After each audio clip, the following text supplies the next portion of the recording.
bought this house for a good price. 4 and 5 million rand is what we paid for it. This house is 7,000 odd square feet. We were lucky because the brother that was selling the house was in the process of going into foreclosure. What the house is worth versus what we paid for it, two very different things. Again, Allah made it easy for us.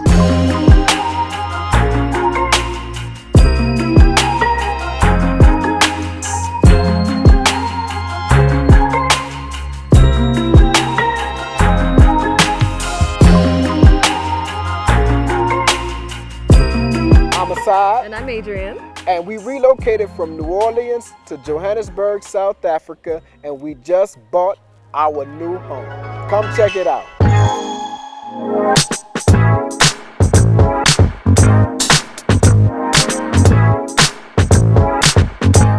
Hey, how y'all doing? Welcome.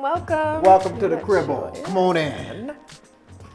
So this is the walk-in, so we do take our shoes off in the house. So that's why you see shoes there. Yeah, just trying to maintain floors. Because we got these white floors. We got all the floors redone in the house. Yes. So maybe what we'll do is we'll start over here to a part of the house that's not really lived in. Yeah, that we're working on. So this area is the bedroom of the apartment that is attached to the house. Yes. Which we will rent out for folks who come in town and say, hey, Doc, I need a place to stay, but I gotta know you and do a background check, FBI, everything. You hear me?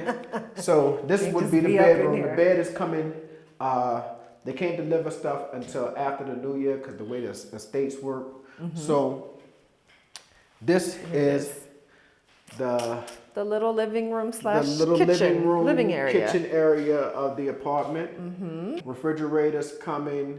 Microwave, all that good stuff. So, we try to keep it very simple in this area. And I don't know if you want to record the bathroom, but that's a bathroom. Yeah, just the bathroom for the space. The bathroom for the space. Yeah. And it has its own entrance. It has its own separate entrance that come behind through here, and little garden space on the side here. So it has a garden that they could look out. We also have servant quarters through. I don't like that word. No. Staff quarters is what they call it. Through this door on the other side of the garage, they have staff quarters. It's a bedroom and a bathroom over there too. And unlike many of the places that we saw when we were house shopping, so the staff quarters are actually pretty nice. Renovated. They're renovated, pretty nice, spacious bedroom and a bathroom. There's no kitchen though, so it's there's a staff quarter. I might put my children in there when they get older. What brought us to this part of the world? Like I said, I had been in Africa before. I had done some work in West Africa, in Mali, spent a short stint of time in Senegal. I spent some time in Tanzania doing some work. So I always had this inkling that I wanted to move here and be here to some degree. I thought it would be professionally that I would end up here. And then I got married and had children, and so there was a gap of time. But we had been doing these family trips once a year. And we were going to Europe, and then we went to Latin America, and then we decided, because we had a good friend from South Africa, and she kept trying to talk us into coming here, we ended up coming on a family vacation, and just really loved it. I think all of us had a really great time when we came, and we started to think about, what would it be like to have income, not income property, but maybe just like a retirement spot here where we could come on the summer times and just spend time with our family here once a year or something like that, and that just sped up. COVID happened, and then we had time to sit and think and decided we wanted to be here. Is that your version? Yeah, kind of, sort of.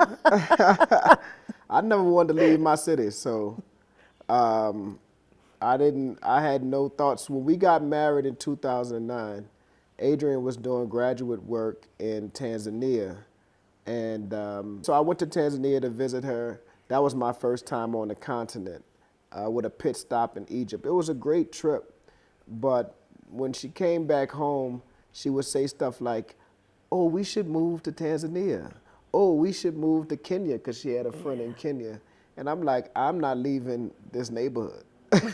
So I don't know what we're gonna do. So I think you know, I don't want to say she put her dreams on hold because she always wanted to leave the United States, or at least throughout our relationship, she expressed, you know, that she would like to live on the continent. That wasn't necessarily my desire. I thought it was great to visit, but I was happy where I was until I came to South Africa and things kind of, you know, I was like, okay, this is something that I can do. I enjoy the people. I enjoy the country, but yeah, it wasn't like it was necessarily this big plan for me to move to Africa.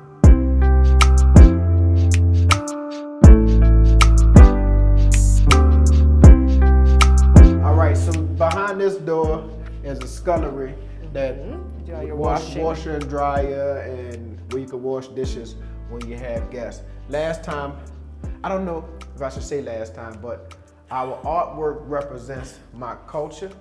So I don't know if you want to catch a shot of that, but these are what they call Mardi Gras Indians, Black Masking Indians. So, cameraman, follow me. So this is the kitchen, and we've had the kitchen redone, and we are still working on some things in here. So when we first moved in, the kitchen was all of the walls were tile. Really old tile on the wall. So we have since taken the tile out and put in basically cement walls around, and white is always the accent color around the house, so you'll see a lot of like white as accent colors.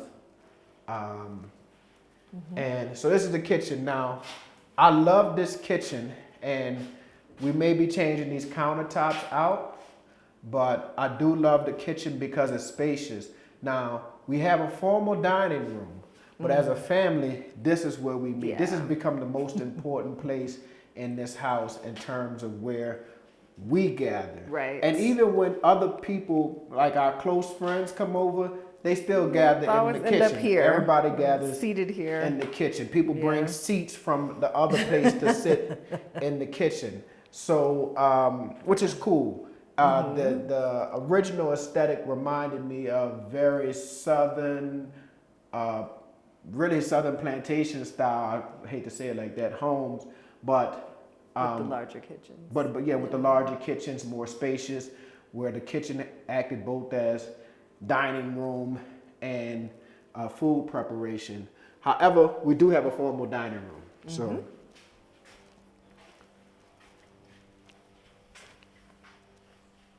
Ta-da! After that long walk, you are now in the formal dining room. What I do like about this space is that to your left, we have where we sit and drink our coffee in the morning, and to be able to look outside, catch a little breeze or whatever have you. To the right, we have a garden. Straight in the garden. Yeah, if you're gonna look, to the right, we have the garden that you can see out the door there. More seating. And yeah, so again, this is the formal dining room. So now, this part of the house is meant to be used by people, as I said before. Now, when we came to South Africa, we first landed in Cape Town. That was our first stop. It was a trip that we planned. So we were going to land in Cape Town, stay a couple days, then fly to Johannesburg, drive to Kruger National Park, drive back to Johannesburg, spend some time. And I can't remember if we flew out of Joburg or back to Cape Town. We flew back to Cape Town. Okay, and then out. So my impression of South Africa was, I was a bit blown away because I don't think I was expecting the infrastructure, sort of all of the conveniences and things that we have in the United States on this continent. I was just ignorant of South Africa. I just, figured it would be to some other experience, similar to the other experiences that I had, and it was very different. Cape Town was not, it just didn't feel like an African city to me. In the sense that there just a lot, it was very heavily European where we were staying. And I was just like, oh, this is interesting. Like, I wasn't expecting, it was just very unexpected. But also the pace was really slow. Like Cape Town felt very slow. So even though it was very beautiful, It was just kind of, it felt like a sleepy beach town almost. It just wasn't really my vibe. And then when we drove to Kruger, that was an adventure all in of itself. But we got to Johannesburg, we stayed in Rosebank, which we happened to just, pick on a map based on reviews on Airbnb. So luckily that turned out well. And we loved Rosebank. It was amazing. It just felt so good. It was, it's like a walkable city. The people were it was very energizing. It felt alive, like there was a lot of, hope, anticipation for the future, a lot of youth. It was just a lot of energy. So I really liked Joburg. I think we both did. We left we liked the city. Yeah.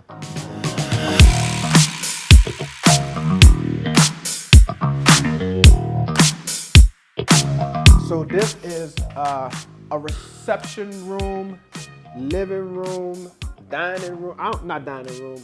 No, it's like a sitting room, Den, if you will. Something. I don't necessarily know, but if it is a sitting room, there's no sitting taking there's no sitting taking place. There's no sitting taking place. This area is the formal sitting room. Sitting room that doesn't get sat in. That don't get sat in. Ever. But it's here. It's here. So, no. Moving along. It's just a room. Now, what I do like about the room is the ceilings in this room. You can see we have thatch inside and outside is Harvey tiles. So you have basically a traditional roof outside and a thatch roof inside. Okay. So this is the family room. The family room. And this is where we come. Watch movies, sit down, watch TV. I take my Saturdays and Sunday naps right here on this here couch. We're Muslim, so we don't drink.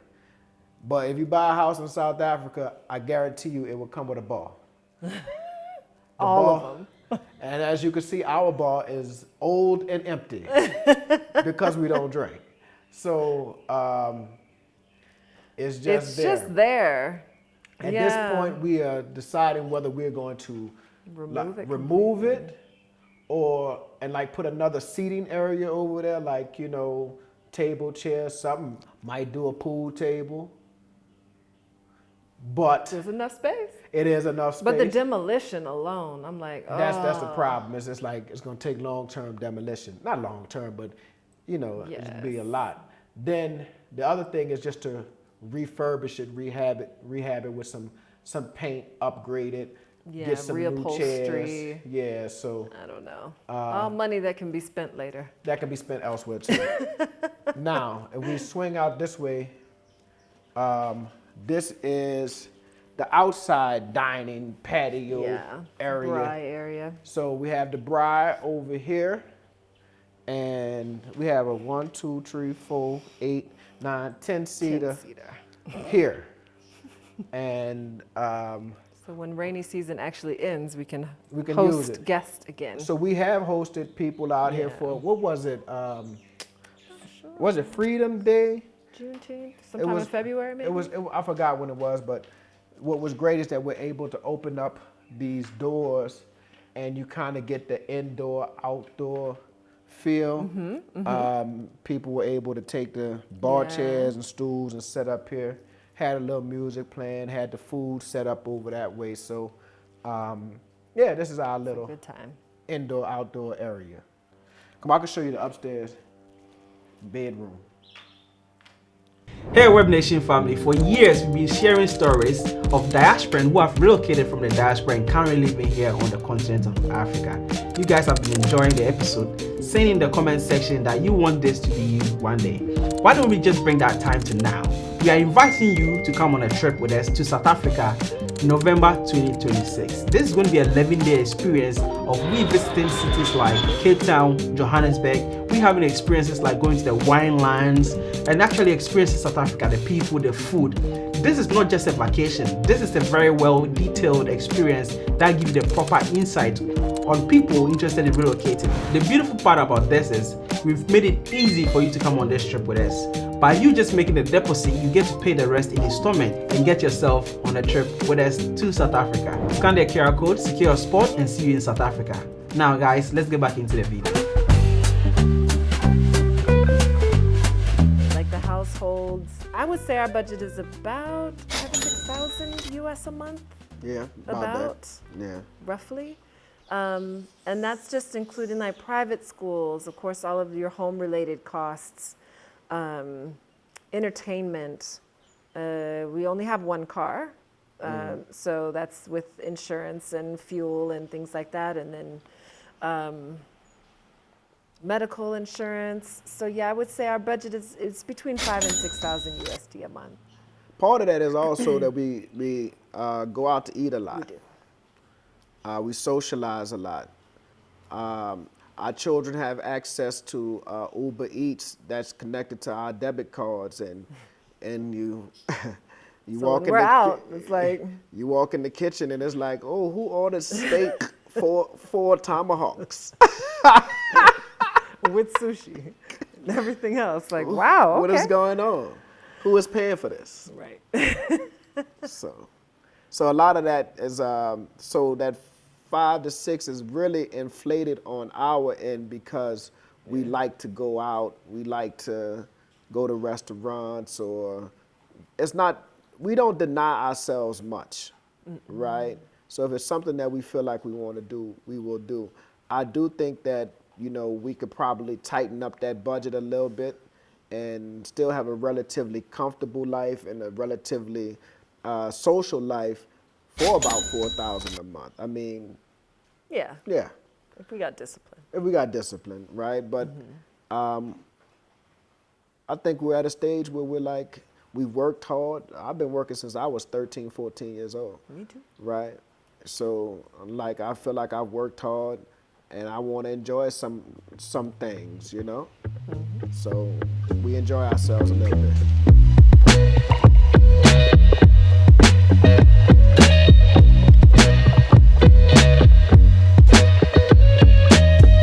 Oh, okay, so go ahead, my baby. Oh, I was going to say, should I go first? Or?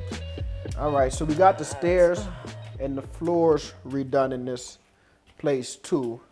So I have no idea what this is about. They call It's it a a landing.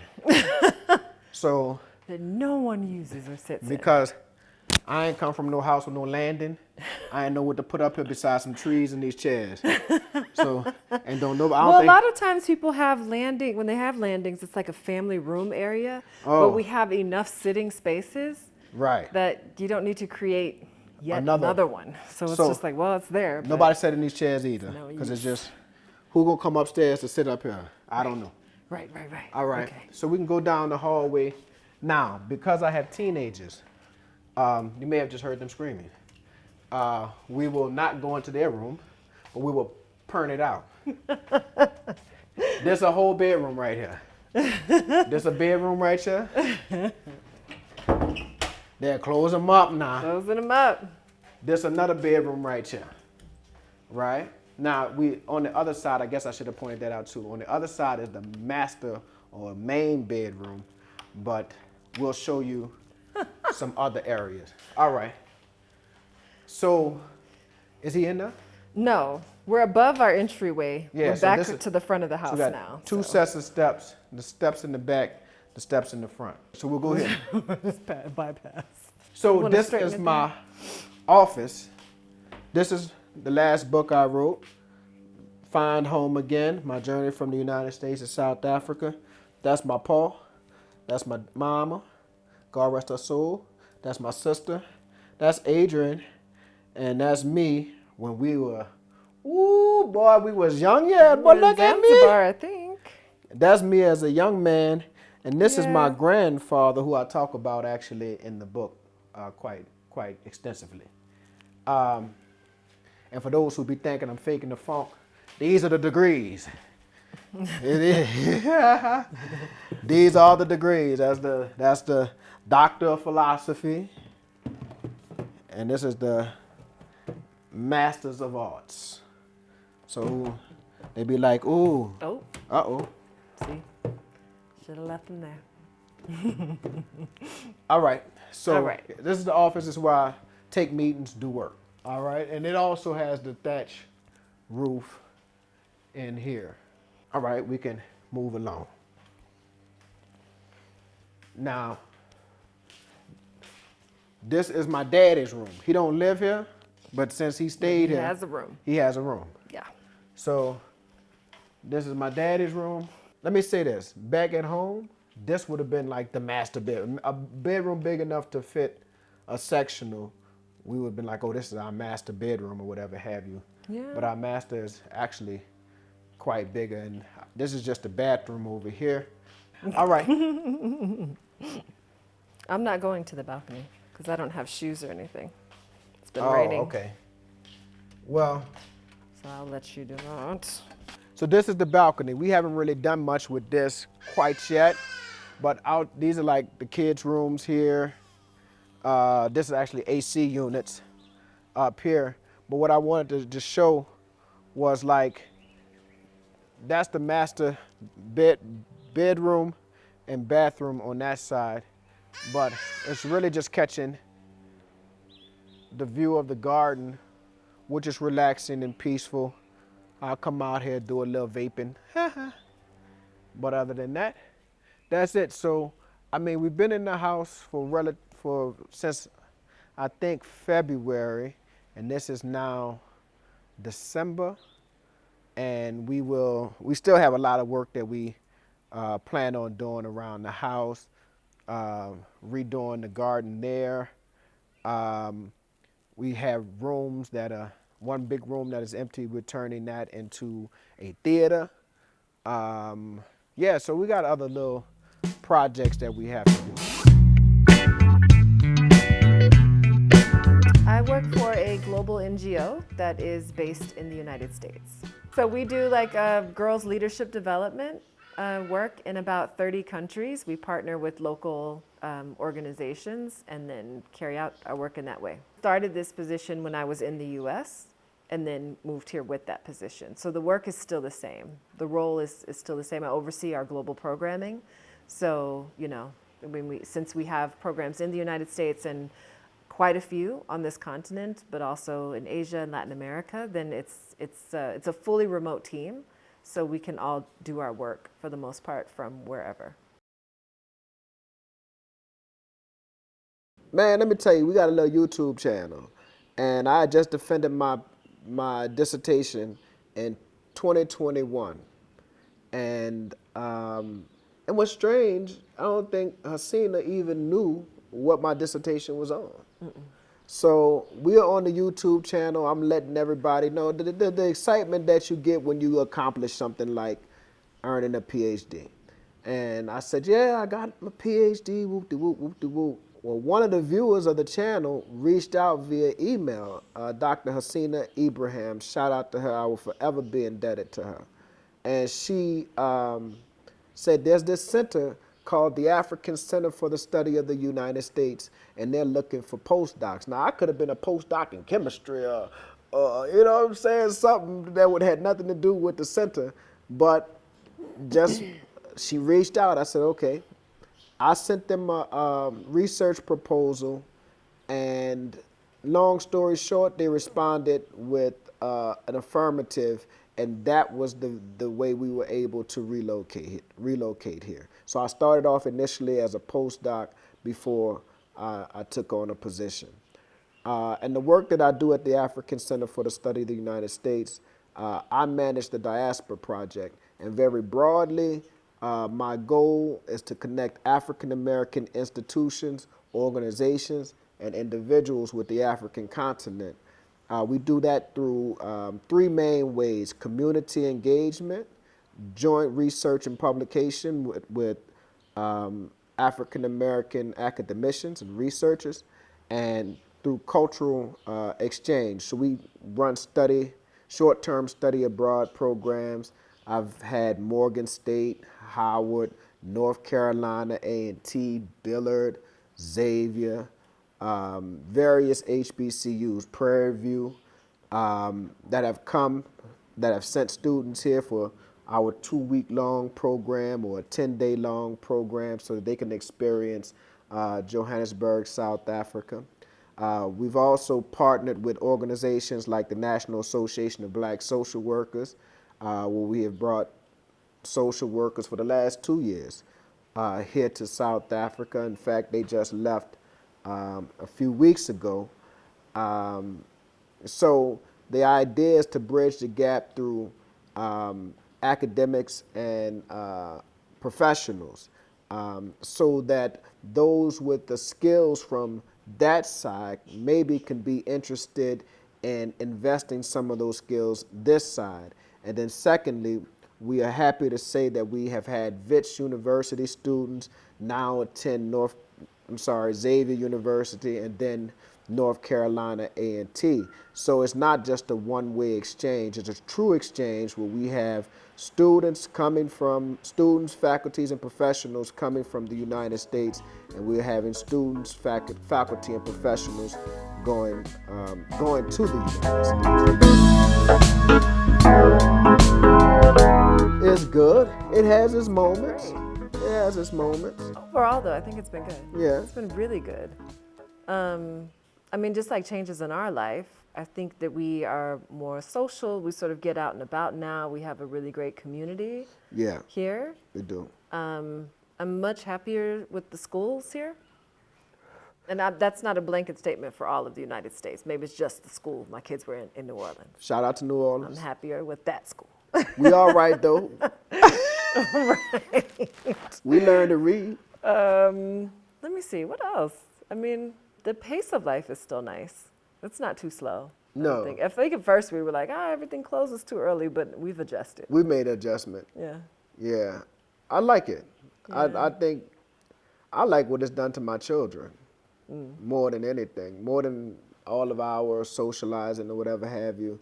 I think I've watched my children mature into like young men that at first I was a little nervous about them. I was like, oh Lord, what they gonna do? We will take care of these Negroes till they 30.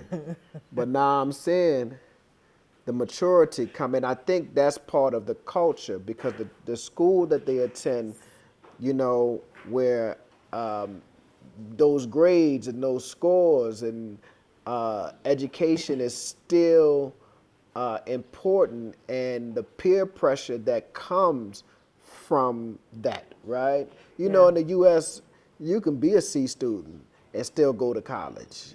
You know, you could be half tail, right, and still manage to scrape something of a life together. I think the opportunities here are a little less and few and far between. So you want to be the best student. You want to get the best scores so you can get into the best university. They don't have Pell Grants and you know, student plus loan, parent plus loans, and all that type of stuff. Kind of stuff. So your parents can get into debt and you can get into debt to go to university. So you have to be more competitive in your studies and in your grades and your scores. So I've watched my son, like I've walked into his room. I'm talking about my oldest, and he's in there studying unprompted. No, go do your homework, go study. He's in there doing it on his own because he wants to compete with the other students, and I appreciate that. I appreciate the manners that you were talking about, like the manners that that they're both developing. Like my baby, he's a character. That's the one that got fussed at. About the speaking thing. That's the one that got, yeah. So he get it natural, he get it from me. You know what I'm saying? He got a certain personality. I believe, you know, my mama said I was humbuggish, you know, so he not necessarily humbuggish, but he got his own way. But the oldest one, I'm very proud of I'm proud of both of my sons. Let me make that very clear. My baby is sitting there playing games, earning money online. He has his own mind and he has his own personality, and I love that about him. But I've watched the maturity of my oldest son really kick in, and I'm really proud of the young men that both of them are becoming. daddy said he was gonna sue me because grandparents got rights too. You can't take my grandchildren away. That's what he told me. Your parents had a different reaction. So keep in mind, I had a military family that had lived around the world. Neither one of my parents lived in the same city or the same town with their parents since they were 18, since they were young.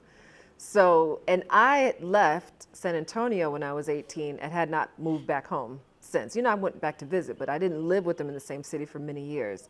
So me saying, and at the time I didn't say I'm moving forever. I just said, we're going to move over there. He's got this opportunity, we'll be over. And so they were like, oh, okay, that's great. That sounds like a great opportunity. So they didn't have the same reaction as your family had. No, not at all. They were quite supportive, quite rational. Right. Conversely. Even my mom was like, I should come visit, because her mother and grandmother came to visit her when she lived in Japan. So yeah. My people didn't look at it quite that way. My daddy told me he was gonna sue me because grandparents have rights too, and I was like, where? What are you talking about? All right. And then my mama, man, she sat me down, God rest her soul. She sat me down and she had this whole, I do not know. She was crying and I'm 40-something years old at this point. I'm like a grown man, but I think she thought she could, you're not gonna do it. What?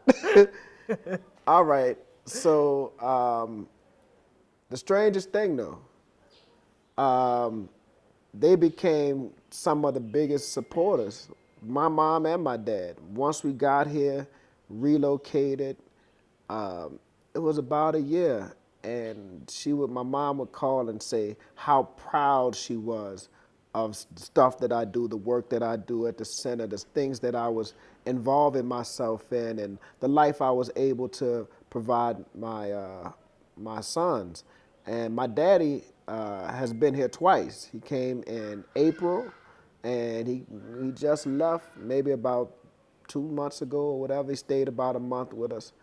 Unfortunately and sadly, my mom passed in March, so she never got the opportunity to come, and her health wouldn't have allowed her to come.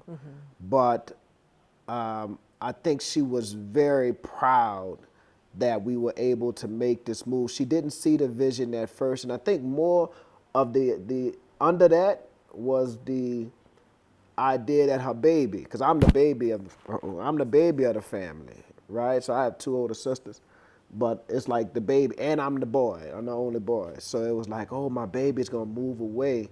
But those first 2-3 years, we were going home every like 3 times a year. So in reality, if we had moved to Washington, D.C. or California or New York or something, we probably would have seen them the same amount of times as living here. I mean, easily we were going home 3 times a year, going back to New Orleans or whatever have you. So, and then my dad came and his mind was blown. Matter of fact, I talked to him the other day, and he was like, yeah, I'll be back over there in February or March.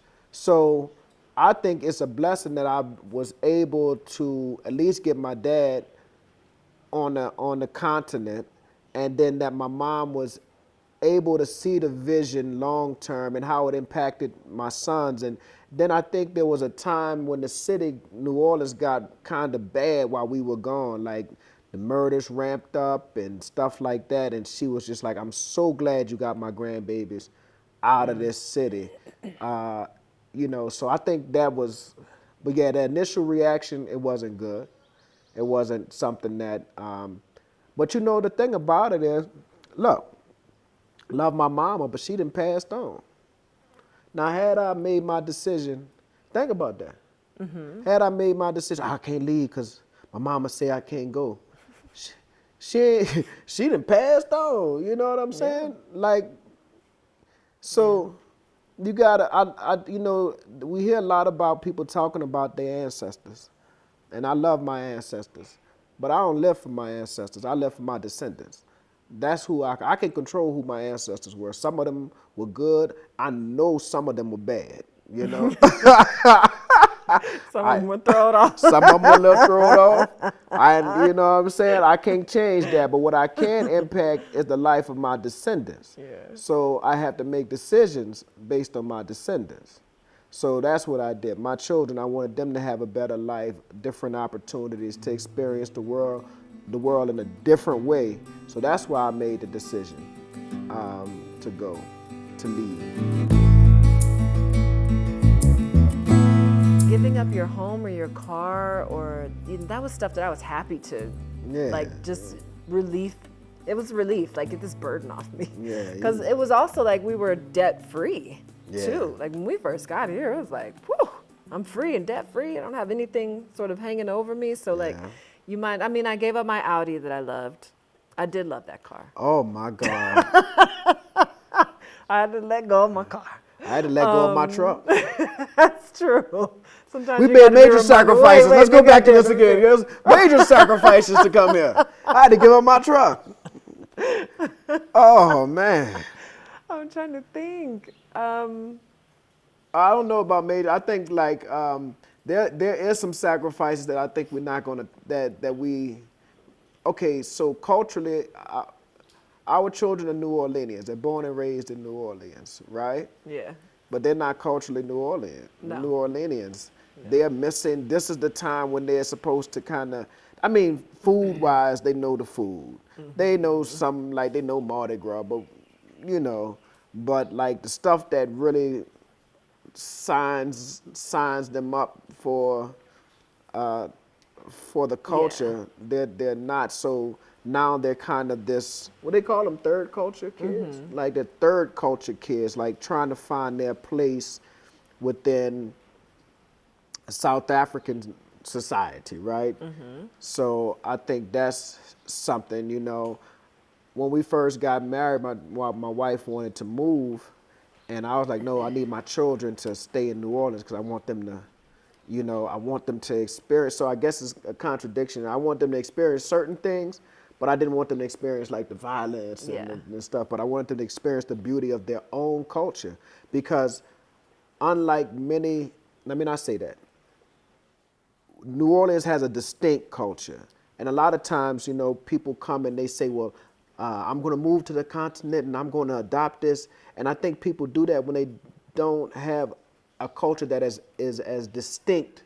I'm not saying that these people don't have a culture, but New Orleans has a distinct culture. You can identify our funeral traditions. You can identify our wedding traditions or our food or whatever have you. So I wanted my children to have that in them. And unfortunately, I think because we left, so early in their life, they don't even have the accent, which is like, boy, you know how many women you could get with the New Orleans? You failed them.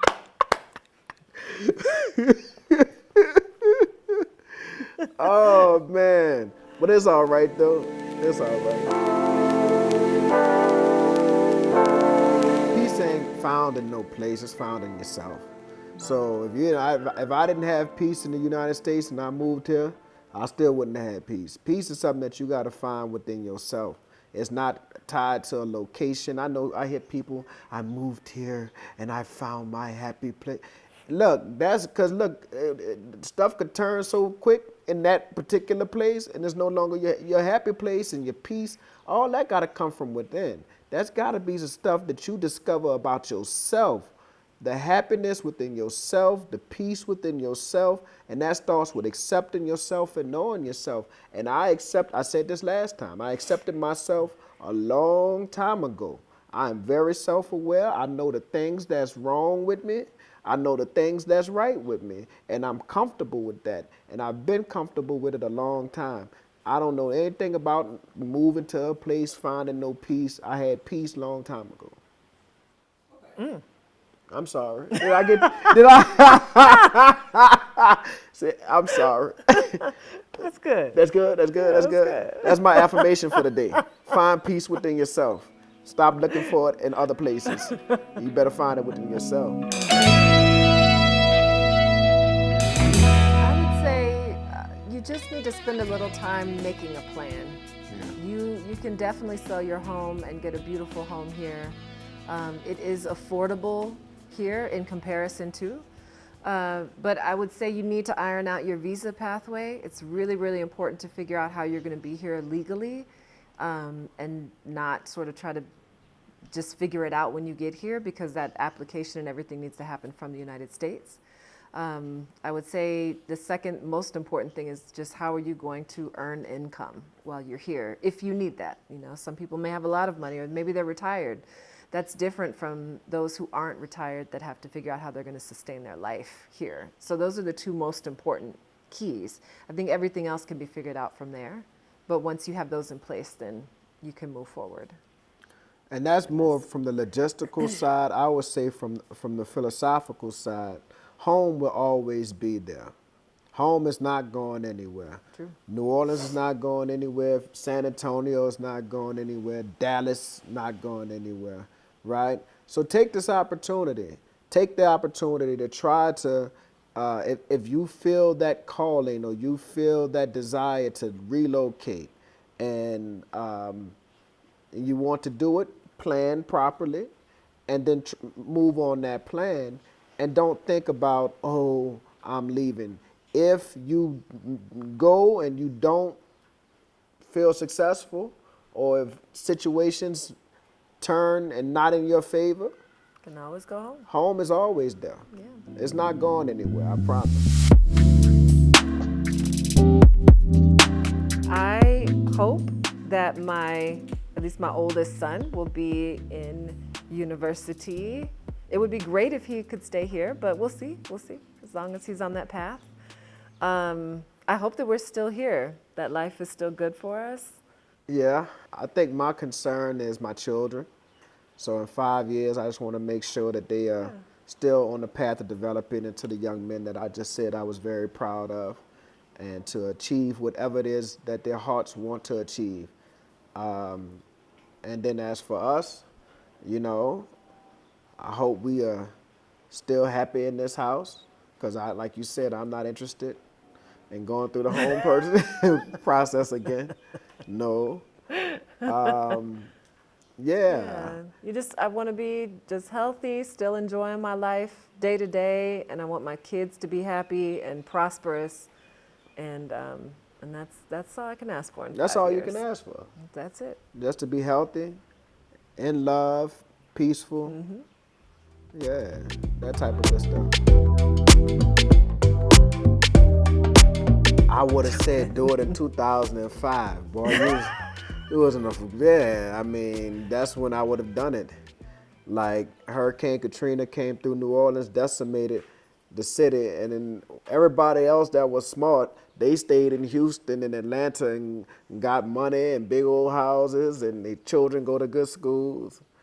I was back in New Orleans in December 2005. We didn't even have lights on. They didn't even have, the city was still dark. And I think often about that decision. And then my life turned out all right, but I think often about that decision. Had I stayed in Houston where I evacuated, how my life may have changed. Or if I would have moved out of the country then, how my life may have been different. So, but in reality, I wouldn't change nothing. I know, huh? Because it played out the way it's supposed to play out. Yeah, I mean, that's what I was getting to. I would write to myself and say, like, just have patience, because the things that you want are going to come to pass, and it'll be even better when it's the right time for it to come to pass. So, like, I could have moved to Kenya back in the day. I think for a while I was even looking at Peace Corps in Togo. Now, we just got married. She talking about I'm going to go to Peace Corps, and we'll pick this back up later. You about to go and find you a job and chill out in that kitchen, man. And but no, it worked out the way it needed to, and I think we came here at the perfect time in our own lives for the transition to be smooth and for us to live the life we want to live here. Yeah. If I had to go back and tell my younger self something, not my childhood self, but my married self, listen to your wife. because long time ago she wanted to move to the continent. I mean, early on in the relationship, in the marriage. Like we got married in January, I think. She wanted to, like March. She was like, "Oh, we should move to the continent," and I just thought it just sounded so crazy to me at the time. It did. It sounded like, what you talking about? We got a house, we got cars, I got a job. You want me to give up my life and move to Africa? What's going on? Who did I marry, man? But I love, I used to always tell you that. It's like you had this wonderment that was, and this belief in possibilities that I didn't always have. Like I was always a little more bah humbuggish. Nah, that don't make sense. What's the negative side of it? And I would tell my younger self, no, she got a good mind, she got a good idea. Listen to her. My final message to those watching is, if it's in your heart to move to this continent, then just muster up the courage, make a plan, and do it. You have one life. You don't want to have regrets when you're too old or you can't do it in the future. So just make it happen. Like it's a great time to be alive. Like we never have had this much information at our fingertips, this much connection through the internet. So you can always reach out to people if you have questions. I would just say be courageous and take that risk. Yeah, ditto.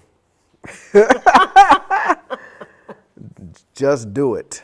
Just do it. Yeah, I think that's what I would say. My advice to you is to plan, whether it's moving to another country, getting another job, moving to another city, whatever, plan and do it. Just live your life. I think, not to get too personal, but my wife we lost my father-in-law and my mom a week apart. Days of each other. Yeah.